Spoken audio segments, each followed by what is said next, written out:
Hello, everyone, and welcome back to Fruitful 7. Today, we're going to press forward in our series Lessons from the Life of King David.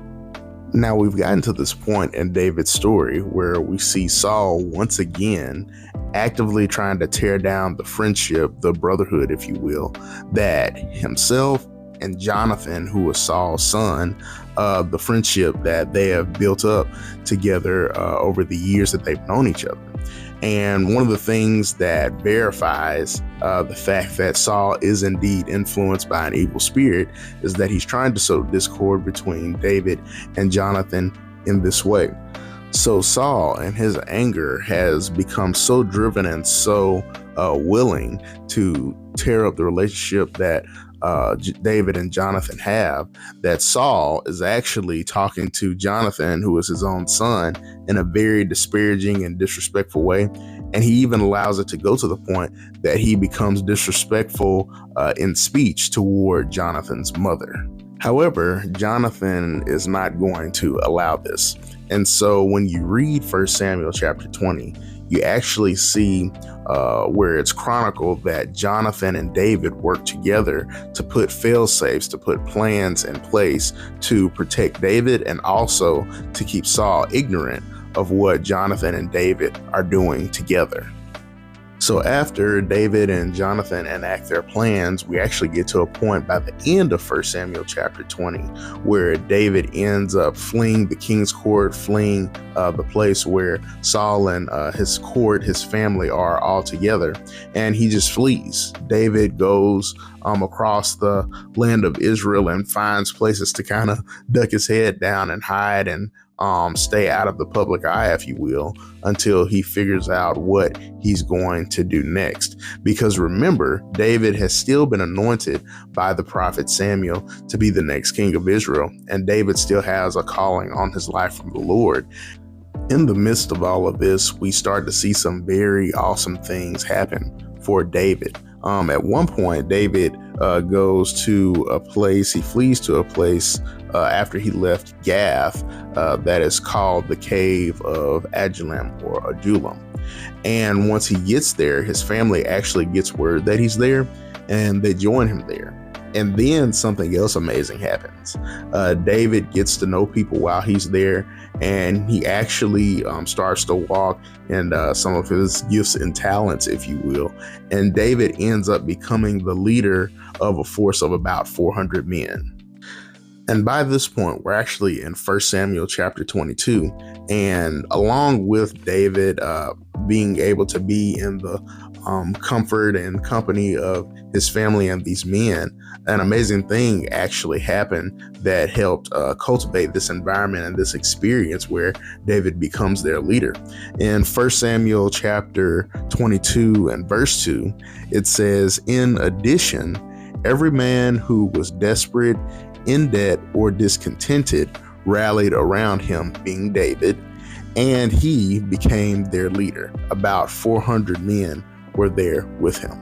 And so it's very beautiful when we observe how David, even though he was in a very awkward position, he was in maybe even a bit of a unconfident state of mind, he finds some people who are like-minded. He finds some other people who have been enduring and going through some tough things as well.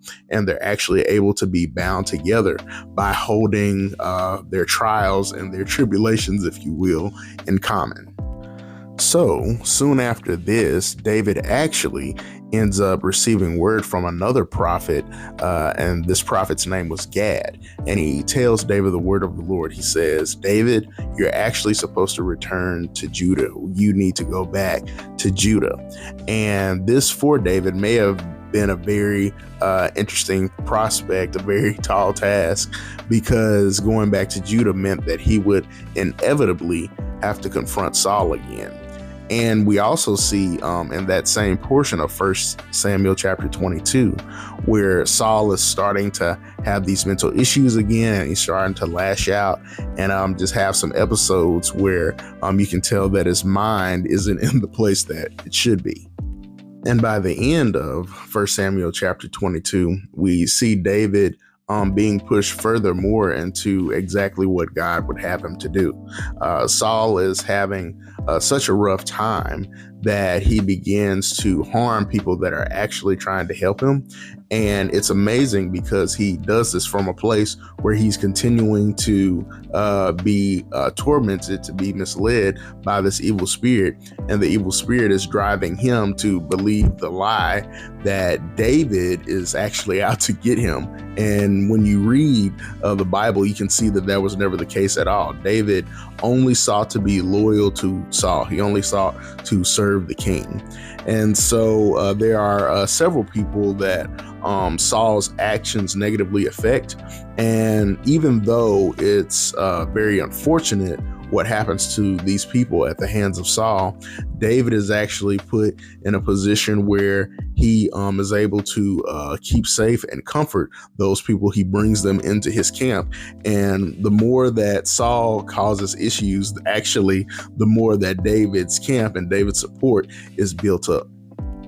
Now, I know that that was a lot that we covered from this portion of David's life and the things that he's enduring and learning from. But there's one central thing that I want to point out that's very encouraging, and that is the more that things seem to be working against David, the more that it seems that David is put in a position where he's at a disadvantage, the more the Lord actually puts things in place for David to be built up, to be grown, for his influence to grow. And the reason why is because going all the way back to 1 Samuel chapter 16, the Lord had a plan for David's life, for him to become the next leader of the people of Israel. And even though David is in a position where Saul is constantly against him and he's actually starting to look after and keep safe people that Saul is trying to harm, we can observe David's character and his notoriety being built up. And it's actually being built up for a holy purpose. It's actually being built up so that God can be glorified through all of this. And so that's all that we're going to cover on this episode, because there's just so many good things that we can grab from the story of David's life. But that is all we're going to have time for on this episode of Fruitful 7. Thank you all so much for watching and or listening. Remember, the references from scripture and a few notes will be in the description on YouTube and Spotify. Remember to drop any prayer requests or comments that you have in the comments section on YouTube and or Spotify as well. Thank you all so much again for being here and digging into this content with me. And remember, the kingdom of heaven is at hand.